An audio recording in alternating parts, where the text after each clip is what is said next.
Europe 1. Une info, une enquête, un défi. C'est le challenge Vermus. Comment allez-vous, Paul? Eh ben, écoutez, comme un lundi. J'ai du boulot, hein. Oh, j'ai des enquêtes pour vous. D'abord, évidemment, la fameuse théorie du complot contre Dominique Strauss-Kahn. On veut savoir qui sont ces deux personnes qui danseraient sur une fameuse vidéo. Pourquoi dansent-elles? Si c'est pas parce que elles sont contentes que DSK soit tombé, on va dire. Et surtout, combien de temps dure vraiment cette danse? Est-ce que c'est 8 secondes, comme le dit la police et le groupe Accor, ou 3 minutes, comme le dit le journaliste américain? On veut tout savoir, Paul. Vous me prenez vraiment pour un agent de la DGSE Ah ben vous connaissez du monde chez Accor. Vous connaissez bien Bernard Montiel. Bon bah en remontant tout doucement la piste. Commençons cette semaine avec sérieux et dignité, c'est ce que je vous demande. Et bien il y a une autre question sur le couple Strauss-Kahn. C'est le Figaro qui publie ce matin une photo. Alors déjà j'aimerais savoir si cette photo a vraiment été prise ce week-end ou si c'est une vieille photo parce que c'est pas précisé. En tout cas sous cette photo où on voit Dominique Strauss-Kahn et Anne Sinclair marcher sur le trottoir. Peut-être à Paris, on imagine, mais après tout, ça peut être ailleurs. C'est écrit « Dominique Strauss-Kahn et son épouse Anne Sinclair sont sortis samedi soir à Paris ». Donc la photo a-t-elle vraiment été prise samedi soir à Paris pour célébrer leurs 20 ans de mariage. Et auquel cas, évidemment, on veut savoir ce qu'ils ont fait pour leurs 20 ans de mariage. Ça devait être sympa, hein. Ce qui serait sympa, c'est de savoir ce qu'il lui prépare pour les 30. Je crois qu'ils étaient au Caire. C'est peut-être un nouveau départ. C'est sympa de se dire qu'ils fêtent quand même leurs 20 ans de mariage. Moi, je trouve ça mignon, non? Elle l'aime. Et si, je sais pas, il y a peut-être un gâteau, mais si elle a dû souffler autant de bougies qu'il s'est fait sucer lui, ça devrait être un beau gâteau quand même. Non, mais c'est peut-être le soir où il fait l'amour à sa femme. C'est le seul de l'année. T'imagines ce qui est drôle, c'est un gâteau d'anniversaire pour les 20 ans de mariage, un gros gâteau avec 3 gonzesses qui sortent. La grande réconciliation avec Nafissatou, tu sais. Non mais il sera encore capable de les attraper par les cheveux, même. Mais attends, on vient de te les offrir, à toi. Ouais, mais je préfère les cheveux, j'aime bien attraper les cheveux. Vendredi soir, ça c'est la deuxième enquête au Zénith de Paris. Il y a eu un concert du groupe rock, les Chaka Ponk, qu'on en a parlé la semaine dernière. Et on nous a dit ce week-end que Bertrand Cantat avait fait son retour sur scène. Alors, sauf que c'était vendredi, et vendredi, c'était justement la journée internationale de lutte contre la violence sur les femmes. Est-ce qu'il était au courant? Est-ce qu'il y a pensé? Est-ce qu'il pouvait pas reculer ça d'une journée ou deux? Est-ce que franchement c'était bien le jour pour revenir sur scène? Ou est-ce que au final, peut-être il n'était absolument pas au courant de cette journée? Bon, on va tâcher de répondre à ça. Et un sujet qui va être plus facile pour vous, Polo. Samedi soir à l'hôtel Crillon, le bal des débutantes. Oui, ça comme chaque année. Écoutez, comme chaque année, j'ai des amis qui y vont, qui traînent là-bas. Vous y étiez pas vous-même? Écoutez, j'ai passé l'âge d'aller au bal des débutantes. Hein. Il y a bien.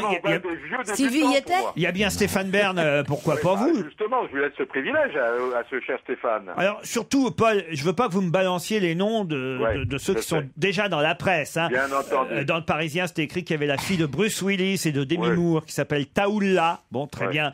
Marie-Sarah Carcassonne, la petite fille de Jean d'Ormesson. Bon, très bien. D'accord, mais je vous dirai le reste, c'est ça que vous voulez. C'est les gosses de riches qui se font chier, qui organisent un truc tous les ans, c'est ça? C'est un peu ça. Vous savez, à une époque, c'était Jacques Chazot, puis Jean-Claude Brialy qui ont mené à bien cette opération, qui est une opération caritative, faut le dire. Oui, c'était des grands consommateurs de gonzesses, faut dire. Enfin, si c'est DSK qui organise, ça va partir en live. C'était le bal des débutantes. Des débuts de temps. On aurait pour très bien. Très bien, Laurent. Vous n'êtes pas invité, Jean-Marie, au bal des Je comprends pas, j'ai fait Danse avec les stars, et voilà que je suis même pas invité à faire tournicoter une princesse, tu vois, ou un truc dans le genre. Stevie, vous devriez être invité, vous aussi. Oh bah non. Si, quand même, vous êtes un peu du Gotha, Oh, moi, pas du tout. Mais si, enfin. Ah, mais pas du Gotha tout. du Mans, quoi. L'hôtel Crillon, vous devez connaître l'hôtel Crillon. Oui, je connais tous les palaces. Ah, voilà. C'est bien l'hôtel Crillon. Ouais, c'est pas mal. Oh, je sais pas, je sais pas, j'aime bien le Plaza Athénée. Et surtout, l'Intercontinental Avenue Marceau. Non, mais voilà, j'aime bien, moi, de temps en temps. Ouais, puis quitte à se faire enculer, autant que ça soit dans un truc de riche. Tout à fait, tout à fait, Thérèse. Il est bien votre hôtel, vous, quand vous êtes à Paris, parce que vous êtes à l'hôtel à Paris, Olivier. Il est au Raphaël, lui, Olivier non de Kersauzon. Où est-ce qu'on vous loge à Europe 1 ? Est-ce qu'il vous loge bien à Europe 1 Occupez-vous de vos fesses. Vous êtes dans le quartier ou... Non, je suis à 800 km d'ici. Quand je viens le matin, ça me fait un peu de vélo pour venir. Mais non, mais je veux dire, c'est une suite, c'est une petite chambre junior, c'est une chambre standard. Non, c'est un placard dans lequel je dors debout et sous la gouttière pour me rappeler le grand large. Je voulais juste savoir si vous étiez bien, votre petit confort m'intéresse. Oui, non, j'ai horreur du confort. Il est bien partout. Le confort m'intéresse pas du tout, je trouve ça Non, mais vulgaire. est-ce que vous avez Olivier, il est venu un l'autre room jour. service, par exemple ? Il est venu l'autre jour chez moi, j'ai dit tiens, il y a la chambre d'amis et tout. Non, il a comme ça, il a roupillé un petit peu dans le bureau, Non, il est venu en regardant la Tour Eiffel. Il est venu dans notre chambre avec ma femme. Non, mais moi, je suis un vrai nomade, moi. Il y a des époques où je sortais du studio et puis j'allais à n'importe quel hôtel sur ma route. Mais non, mais vous adressez à un marin.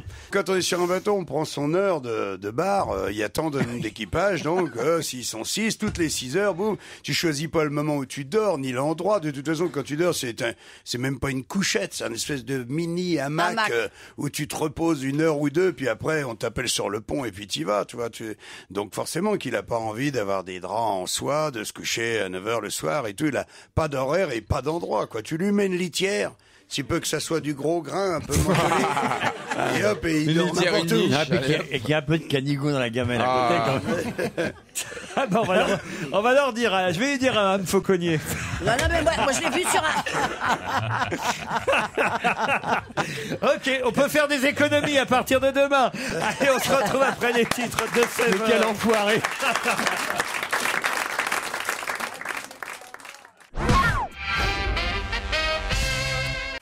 Europe 1.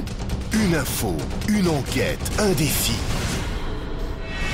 C'est le challenge Vermus. La théorie du complot contre DSK, Paul Vermus, vous allez tout nous dire sur ces 2 hommes qui dansent dans le couloir du Sofitel. Alors la théorie du complot, vous la mettez bien dans votre poche. Edward Epstein, le journaliste là, de 76 ans, qui a révélé cette information, eh ben il voit des complots partout. C'est pas la première fois qu'il voit des complots. C'est un névrosé du complot, un obsédé du complot. Il fait des fixettes sur des complots partout. Alors ce qui s'est passé, c'est vraiment... Moi j'ai une information après avoir eu le personnel du Sofitel de New York. C'est très différent. Alors c'est pas une danse de Stu, c'est pas une danse de joie. 2 hommes, dont Brian Yearwood, chef des services techniques du Sofitel, il est américain, et un de ses collaborateurs, on l'appellera anonymement John Smith si vous voulez bien, se sont congratulés chaleureusement. Ils se sont étreints, voilà. Alors, qu'est-ce qui s'est passé en réalité ? Ils ne savaient même pas qui était DSK. C'est-à-dire, non seulement ils ne savaient pas qu'il était dans l'hôtel, mais ils ne savaient même pas qui il était. Parce qu'il ne faut pas non plus, c'est pas parce qu'on est président du FMI qu'on est mondialement connu au départ. Hein. Vous êtes d'accord, Laurent ? D'accord. Alors, qu'est-ce qui s'est passé en réalité ? Figurez-vous que, c'est la version que j'ai, Brian Yearwood et son collaborateur avaient fait un pari, rencontre de football américain qui s'était déroulée la veille. Ils ont gagné, mais ils ont gagné une petite somme. Et ils auraient décidé de dépenser leurs gains chez Gallagher's. Gallagher's, c'est un restaurant de Broadway célèbre pour ses fameuses côtes de bœuf. Ouais. Côtes de bœuf exposées en vitrine. Vous connaissez Gallagher's ? Non, mais... C'est pas Gallagher, c'est Gallagher. Gallagher's, voilà. Bon. Alors, c'est la thèse développée par le personnel du Sofitel.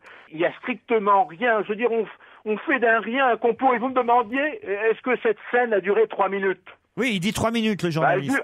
Cette scène elle dure pas 8 secondes non plus. Elle dure 14 secondes. Voilà les informations que j'ai. 14 secondes. Ah bah voilà, ça c'est précis, Paul, bravo. Pour une côte de porc, c'est déjà 8 secondes, donc une côte de bœuf, 14, ça me semble raisonnable. Et les 20 ans de mariage, alors, dans justement, là, j'ai une bonne info. Est-ce que c'est une vraie photo de samedi, le Figaro ? Oui, j'ai appelé l'agence, j'ai appelé le Figaro, c'est une vraie photo. Je peux même vous dire que cette photo a été prise rue de Turenne, juste à côté de la place des Vosges, vous voyez ? D'accord. Alors, ce qui s'est passé, malheureusement, ça s'est mal passé. Et ça, on ne le sait pas encore, vous le saurez demain par la presse. Figurez-vous qu'un certain nombre de photographes qui n'arrêtent pas de pourchasser le couple ont créé une véritable émeute. Le couple DSK Sinclair a été bousculé, et même violemment bousculé, au point qu'ils ont dû fuir en taxi, pourchassés par la meute de paparazzi. C'est pas vrai. Non, mais je vous assure, vous l'apprendrez demain par les journaux, ils ont fini par les semer. Alors, à l'origine, il était question... Heureusement, ils ne sont pas passés par le pont de l'Alma. Oui.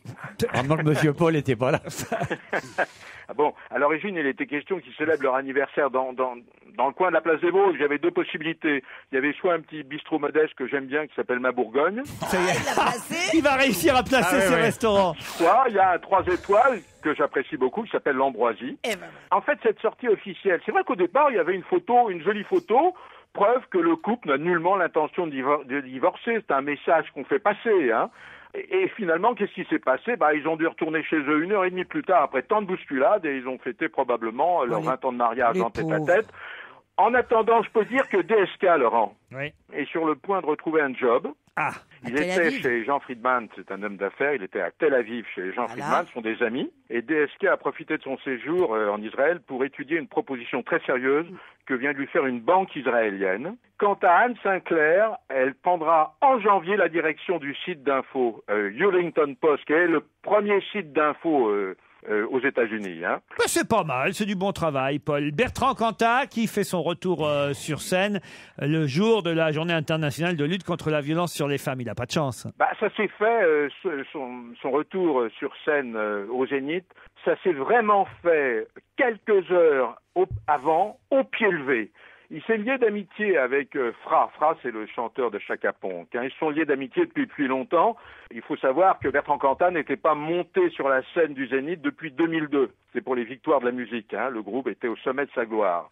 Et donc, cette amitié avec Chaka Ponk et le chanteur Fra, elle s'est accentuée.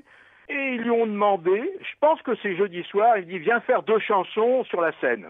Pas un seul instant, il est venu à l'esprit de Bertrand Cantat que 25 novembre était déclarée journée contre la violence faite aux femmes. Mais c'est pas de bol. Comment vous pouvez penser ça? Il l'a pas inscrit sur... C'est pas un anniversaire, hein. Alors, il n'est pas concerné, lui, en plus. Alors, je peux vous dire quand même qu'il a été ovationné par 6000 personnes. Tant mieux, mais... Qu'il a eu plusieurs rappels. Qu'il a chanté donc 2 morceaux, Pala Lira Mia Mort, et puis la chanson de John Lennon. Ah ouais, il est dans cet état-là quand même alors. Enfin, je vais quand même vous donner une information, parce que quand je quitte à enquêter, vaut mieux enquêter jusqu'au bout. Si vous êtes fan de Bertrand Cantat, il est du 13 au 18 décembre aux Amandiers de Nanterre. Bon, avec quelque chose qui est moins musical, qui est la trilogie de Sophocle, c'est pas le même style. Allez, on quitte Bertrand Cantat pour l'Hôtel de Crillon et le bal des débutantes. Ouais. Alors, vous avez les noms des autres débutantes? Je parlerai pas de ceux que vous avez cités tout à l'heure, mais je peux vous dire que parmi les débutantes, il y avait une dizaine de militants de la CGT. Ah oui? Collaborateurs de l'hôtel de Crillon, qui ont manifesté à l'intérieur de la soirée, sans vraiment perturber le déroulement de la soirée, mais ils étaient bien là. Pourquoi ils ont manifesté? Parce que l'hôtel va être en travaux pendant de nombreux mois, et le personnel va être mis en congé. Et donc ça crée ou au chômage pendant quelques mois. Donc voilà, il y a déjà une dizaine de CGTistes. Ensuite, il y avait le fils du maire de Londres. La fille du maire de Londres. La fille du maire de Londres. Charlotte Downey, D-A-W-N-Y, Downey. Ça c'est pas mal. Il y avait Flora Collins. Faut me dire qui est Flora Collins, Paul Vermus? Qui est Flora Collins, Paul Vermus? C'est la fille du très grand éditeur américain Collins. Ah oui, ça c'est pas mal. Immense, c'est le plus grand éditeur américain. Je peux vous dire qu'il y avait la princesse indienne, Shaira David Kapur-Tala. On comprend pourquoi ils engagent Stéphane Bern et pas vous pour faire la boyeure. Écoutez, il n'est pas question que j'anime le bal des débutantes. Pour qui vous me prenez? Vous avez un journaliste d'investigation. Je ne suis pas le Brumel des soirées mondaines. Il y avait Ikari. Ikari, vous ne savez pas qui c'est. Non, c'est qui Ikari? C'est la petite fille d'Anoé Mori, le styliste. Ah oui? Je peux vous dire qu'il y avait 300 convives. Qu'il y avait 23 jeunes filles. Qui c'est qui paye? Oui. Qui paye? Chacun des invités paye son dû. De toute façon, c'est pour je vous signale quand même, si vous ne le savez pas, que c'est pour une œuvre... Toujours. La Feed Foundation, c'est une œuvre caritative contre la malnutrition, Laurent. Il paraît qu'il y avait la fille de Clint Eastwood, mais la fille de Clint Eastwood, elle doit avoir... Elle a 57 ans maintenant. Non, la fille de... Alors, vos informateurs, c'était une vieille barbe. La fille de Clint Eastwood, c'était au bal des débutantes il y a 3 ans. Ah bon? Bon, il y avait... mais je l'ai pas vu, mais j'y étais pas. De toute façon, on m'a dit qu'il y avait la petite fille de l'ancien président Bush. Ouais, je l'ai pas vu, donc je peux pas certifier cette information. De toute façon, vous avez rien vu, Paul, vous parlez... Ah non, j'ai strictement rien vu. Je parle sur le on-dit. Ben oui. Vous voyez, je peux pas vous dire mieux. Vous avez fait toute une carrière là-dessus. Oui, c'est exact. Ce que vous dites est la pure vérité, quoi. Je suis une escroquerie médiatique. Mais qu'est-ce qui lui arrive? Eh ben, c'est bien. Oui, non, mais il faut pas. Moi, je manque pas de lucidité. C'est un de mes talents, ni d'ambitieux. Mais c'est vrai que souvent, on me prend pour une vraie vedette, ce que je ne suis pas tout à fait, quoi. Paul, Bon. je trouve que, franchement, pour un débutant, vous vous en tirez pas mal. Ouais, je vous remercie. Dans Salut, un Paul. instant, l'invité d'honneur.